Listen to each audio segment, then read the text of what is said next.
Delhi court has sent Disha Ravi to 3 days judicial custody in the toolkit case. Remember, Disha Ravi has already spent the last 5 days in police custody after her arrest in Bangalore.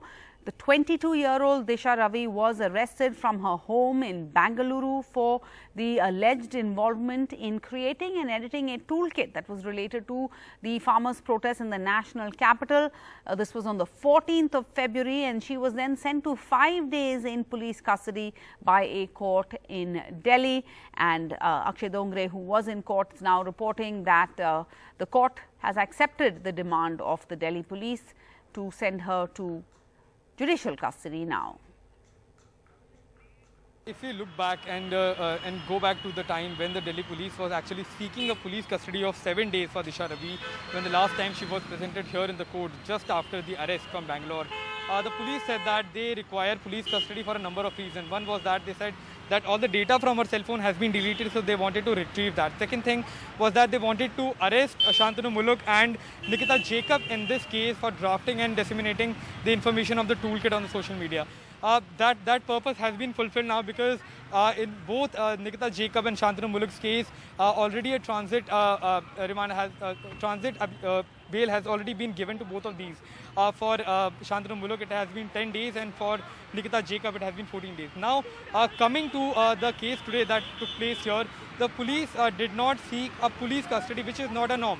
After a police custody, whatever days that has been given by court finishes, the police generally tries for another police custody. But in this case, since the police has already given notices to Shantanu Muluk and others for interrogation in this particular case, the police clearly stated that they will be requiring Disha Ravi to be confronted in front of Shantanu Muluk.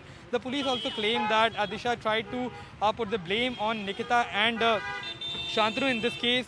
That is what the police claim in the courtroom, and for that reason they would require both of them, Disha and Shantanu, to come face to face, and for that they will be again seeking a police custody, which is expected as far as after 3 days is concerned. So they did not require Disha to be in police custody, and generally there is this rule that police custody cannot go beyond 15 days. So what it looks like at this time is that the police is trying to save their days of police custody that they can ask from the court, so that they can be utilized in a better way as far as the interrogation is concerned. The bail is concerned, it's very important to note that today they have already moved a bail application, but the hearing is tomorrow.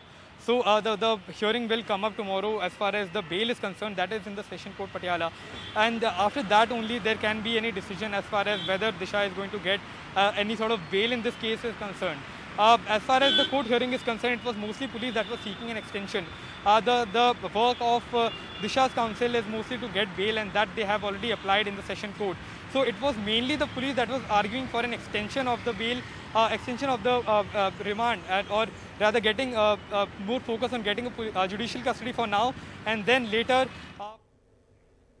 All right, so that was Akshay Dongre reporting from Corporal. What's next? And to take this further, let's bring in Sanjay Hegde, Senior Advocate of the Supreme Court, and we have Ashwini Dubey, Advocate of the Supreme Court. Both of them are joining us. Good evening, and thank you for your time.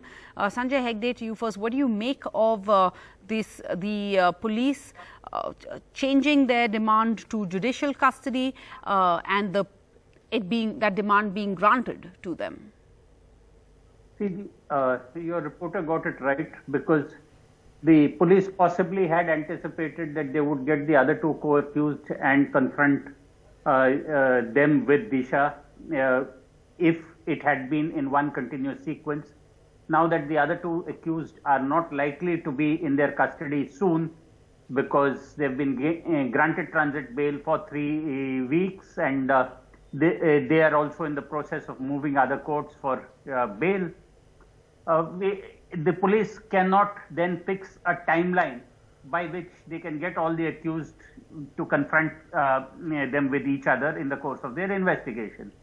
Therefore, the police took the step of saying, okay, send her back into judicial custody. The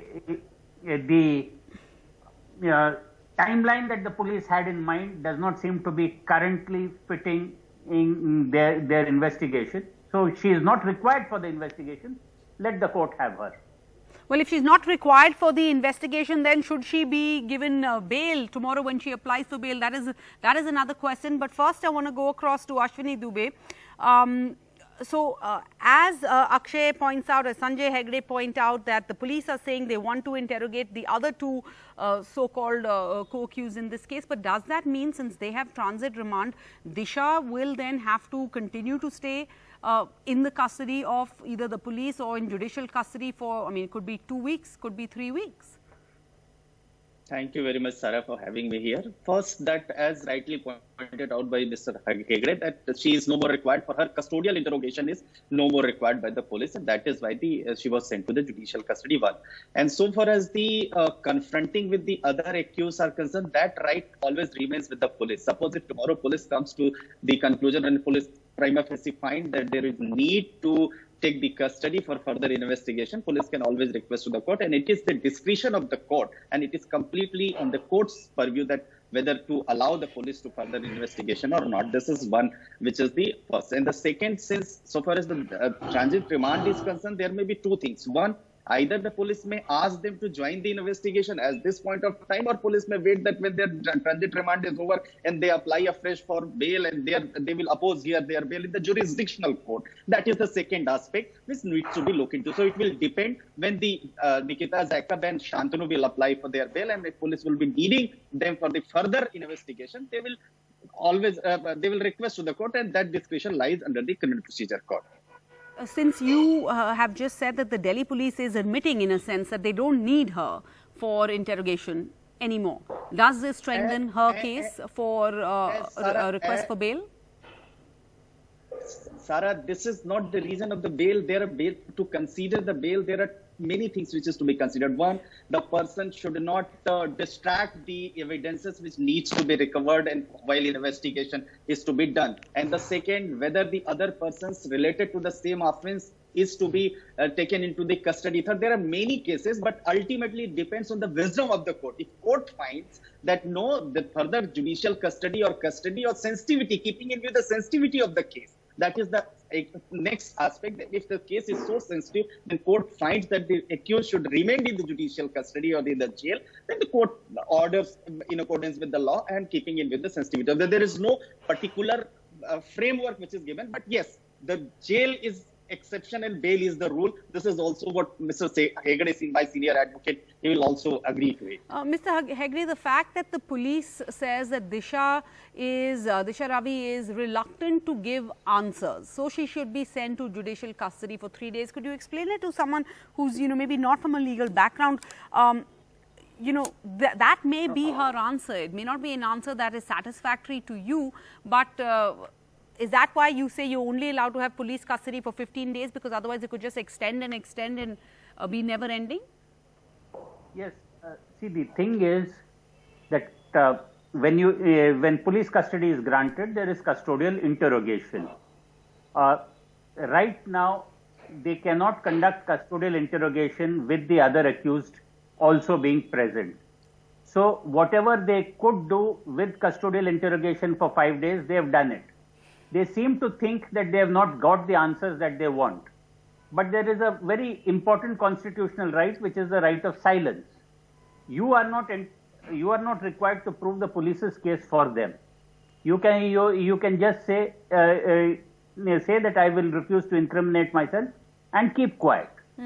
Well, be that as it may, what the police is saying to the court is, currently we do not want her custody. Please take back her custody. Later on, if we require her custody, we will come back to you. All right. Yes, they are trying to conserve the number of days that they have in custody, have her in custody, because it does not benefit them having her in custody without the other also being there. All right. We also have Sarah Shah Halim joining us. She's an activist. So, Sarah, when you hear both Mr. Hegde and Mr. Ashutosh Dubey saying that the police admitting that they don't need her to interrogate her anymore, does this raise your hopes that she will be granted bail tomorrow? She should be granted bail, Sarah. For example, you look at this, the kind of reportage that has happened around this case. I'm glad that the High Court has given directives and clear mandates to the media to practice restraint as far as this case reportage is concerned, because there is some absolute sensationalist reportage going, and Delhi police also has submitted details with this investigation to the High Court. Now it depends on the Honorable High Court to allow that bail, because whatever looks like it is, as we have seen in previous cases, even with the Sushant Singh murder case, that there are some media houses that act irresponsibly and they don't exactly give the true picture of the case. And I think it's unfortunate, and I feel let the law take its course, let the media also act responsibly, because I think they are a very important opinion makers and shapers of society, and we will go by the court's orders. All right, and Sanjay Hegde, you know, there's been much written about the how Disha Ravi was hurriedly, you know, in transit in the absence of a transit remand and the remand order granting her 5-day police custody. It highlights several procedural violations. This is, I think, in the state's mandate of criminal administration of justice, and many supposed deviations from standard procedures, right, while granting her demand. Is all of that actually factored in when she's presented before court for bail, for you know, extension of remand, of whether either police custody or judicial custody? No, those do not affect the merits of the case, nor the merits of the case with regard to bail. As far as bail is concerned, all that has to be looked at is she likely a flight risk? Is she likely to interfere with the investigation by tampering with witnesses? If those factors do not exist, then the normal rule of bail not jail has to be applied. And in her case, she is a 22-year-old. Whatever she is accused of is out there in the public eye. All that the police says is that there was a possible WhatsApp chat group which could have possibly proved our case. We do not know what is in that WhatsApp chat group, but because it is deleted, we are engaging in the darkest suspicions about her. Now, ultimately, if that chat is deleted and there is no backup and there is no way that the police get it, then they will have to proceed with whatever they have. This, to my mind at least, is a case for speedy bail, but then I may be mistaken. All right, Mr. Hegde, thank you for your time. Thank you all, Ashwini Dubey and Sarah Shah Halim, for joining us. Of course, we'll be closely following that bail hearing tomorrow of Disha Ravi.